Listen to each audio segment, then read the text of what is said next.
Los genes eucariontes, además, son diferentes a los genes procariontes. ¿Se acuerdan que habíamos hablado que los eucariontes en nuestro ADN tenemos un montón de ADN basura, que en general no sirve?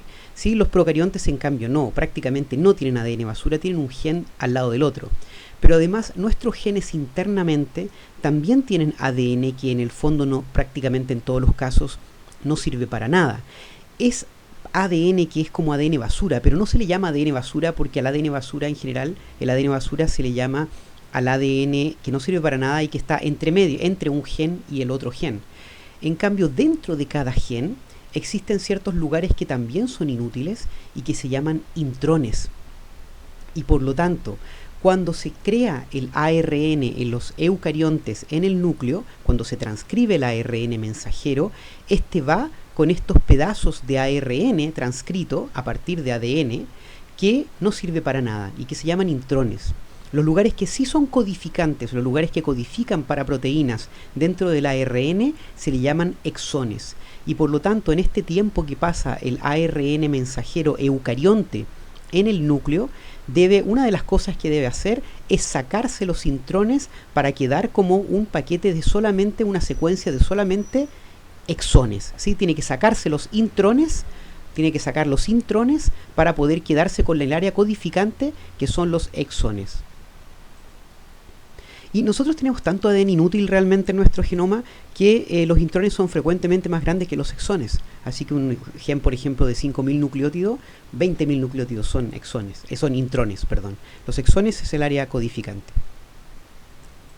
Este proceso de sacar los intrones y dejar solo los exones en el ARN mensajero se llama en inglés splicing, y así generalmente se dice. En español se dice corte y empalme, pero rara vez se usa ese término. Sí, entonces el ARN que se produce en el núcleo es más grande que el ARN que va a salir del núcleo finalmente después de estas modificaciones. El ARN que recién se produce en el núcleo se le llama ARN nuclear heterogéneo o también se le llama ARN primario, y ese es el que tiene que ser modificado entonces para antes de salir al citoplasma. Una de las modificaciones es sacar los intrones para dejar solamente los exones, que es el área codificante. Este esquema es una comparación genérica entre el ARN procarionte y el ARN eucarionte, ¿sí? El ARN procarionte final y el ARN eucarionte final, el que va a ser traducido. Hay una serie de modificaciones que se le hacen al ARN eucarionte. Una de ellas es que se le sacan los intrones, además se le agrega una cabeza de nucleótidos metilados y una cola de poli A, como vamos a ver inmediatamente a continuación. Pero en este esquema lo que quiero que revisemos es lo siguiente. El primer nucleótido transcrito a partir de ADN, el primer nucleótido de ARN que se transcribe, se le llama el más 1. Luego de este nucleótido más 1 viene un área que no es transcrita, que no es traducida, que sí es transcrita pero no es traducida, y que se llama la región no traducida 5', ¿sí? Del inglés también se le dice la UTR por Untranslated Region. Luego de esta región no traducida, pero que es parte del ARN mensajero, viene este codón AUG, que es el primer codón traducido. Por lo tanto, el primer nucleótido transcrito en el ARN no está mucho antes que el primer codón que es traducido. Luego viene esta área que se traduce, luego al final viene uno de los codones de término de la traducción, y posteriormente viene otra región no traducida, pero que sí es parte del ARN mensajero, que es la región no traducida 3' o la UTR 3', Untranslated Region 3'. En los eucariontes y en los procariontes esto es así. Hay una región no traducida antes del codón de inicio de la traducción y una región no traducida después del codón de término de la traducción. En los procariontes hay un sector que se llama la región de Shine-Dalgarno, que es donde se une el ribosoma para traducir. En los eucariontes, la región de unión del ribosoma es la CAP. Esto lo vamos a volver a ver. Pero lo que me interesa que sepan es que hay regiones del ARN que son anteriores y posteriores que no son traducidas, pero que son parte del ARN. Acá están las modificaciones que se le hacen al ARN eucarionte, ¿sí? Así que al ARN eucarionte se le hacen un montón de modificaciones en el núcleo antes de que salga al citoplasma. Una es que se le sacan los intrones.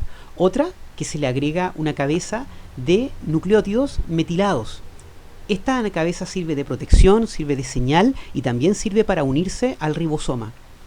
Y además se saca un trozo de la región no traducida de 3' y se le agrega una cola de adeninas, al menos 250 adeninas que sirven para protección, porque este ARN va a pasar un montón de trámites antes de que sea traducido, tiene que salir del núcleo para empezar, y entonces se le agrega una poli-A, una cola de adeninas de protección.